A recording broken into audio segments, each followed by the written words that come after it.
Bison nature club आयोजित काजवा महोत्सवामध्ये आपलं सहर्ष स्वागत.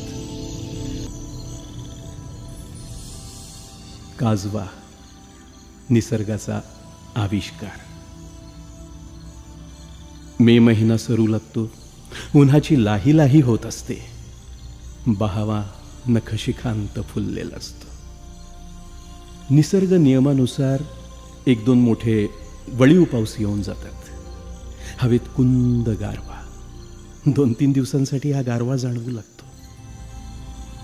वातावरणातील थंडाव्यामुळं समस्त प्राणीसृष्टीत चैतन्य पसरतं.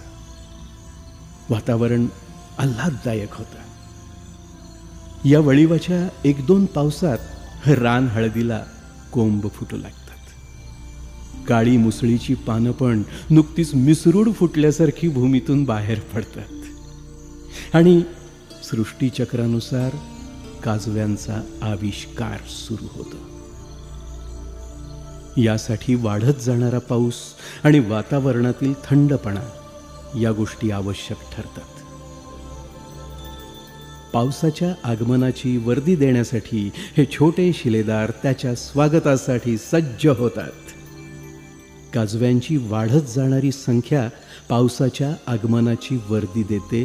ज्याप्रमाणे मृगाचे किडे, वाळवीच्या किड्यांची लगबग, पावशा पक्ष्याचे तारस्वरात ओरडणे, मोरांचा नाच हे सर्व पावसाच्या आगमनाची वर्दी देणारे पारंपरिक किंवा पूर्वापार चालत आलेले आडाखे अंदाज, अनुमान असतात, जे एका पिढीकडून दुसऱ्या पिढीकडे संक्रमित होतात. काजव्यांचा चमचमाट देखील पावसाच्या आगमनाची वर्दी देणारा असतो. यात शास्त्रीय अनुमान नसतं, पण सूक्ष्म निसर्ग निरीक्षणामधून जुने जाणते वयस्कर लोक शेतीची पूर्व मशागत या विविध संकेतानुसार करत आलेले आहेत. त्यांचे पारंपरिक आडाखे हे बहुतांश वेळा तंतोतंत जुळून येतात, जे वेधशाळेचे अंदाजसुद्धा खोटे ठरवतात. दिवाळीत जसे घरोघरी आकाशकंदील किंवा विविध रंगी चायनीज माळा लावून घर सजवतात ना, किंवा ख्रिसमसच्या झाडावर जशी लाइटिंग केल्यावर चमचमाट होतो ना, तसे सह्याद्रीतील विविध डोंगर रांगांमध्ये दुर्गम भागात काजवे आपला चमचमाट करून झाडे प्रकाशित करीत असतात. मे महिन्याच्या 3ऱ्या आठवड्यापासून हा निसर्गाचा सुंदर आविष्कार जूनच्या थेट 1-2 आठवड्यापर्यंत पाहता येतो. यासाठी महत्त्वाच्या ठरणाऱ्या गोष्टी म्हणजे दाट डोंगर, पुरेसा अंधार आणि पोषक झाडे. सह्याद्रीतील दक्षिण पश्चिम घाटातील कोल्हापूर जिल्ह्याला जैवविविधतेचं वरदान लाभलंय. राधानगरी राखीव वनक्षेत्रालगत हे काजवे मोठ्या प्रमाणात दिसून येतात. आदिवासी पाडे आणि धनगरवाड्या इथली झाडे, खास करून यामध्ये हिरडा, बेहडा, अर्जुन सादडा, जांभूळ या झाडांवर काजव्यांची वस्ती दिसून येते. या झाडांच्या फांद्या, खोड आणि पानांमधून काजवे आरास करत असतात आणि त्यांचा चमचमाट एका लयीत, एका तालात सुरू होतो. निसर्गाची स्वतःची एक लिपी असते, जंगलात ती छिपी असते. याचा अनुभव यावेळी येतो. सभोवती काळा कुट्ट अंधार, रातकिड्यांचा किर्र आवाज, गूढ वातावरण, दूरवर मळलेल्या वाटेवर बसलेल्या रातवा पक्षाचा काफू काफू असा आवाज ऐकत अनिमिष नेत्रांनी एक एक आरास केलेली झाडे पाहत आपण पुढे पुढे जात राहतो. साऱ्या जंगलात काजव्यांची ही लुकलुक पावसाच्या आगमनासाठी असते, पण ही असते फार तर 15-20 दिवसांसाठीच.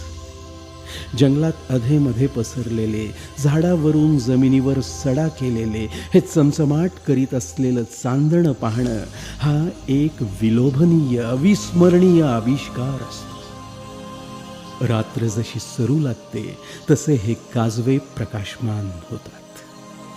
मे महिन्याचा उत्तरार्ध आणि जून महिन्याचा पूर्वार्ध हा काजव्यांचा प्रजनन काळ असतो. नर आणि मादीच्या मिलनानंतर नराचं जीवनचक्र थांबतं.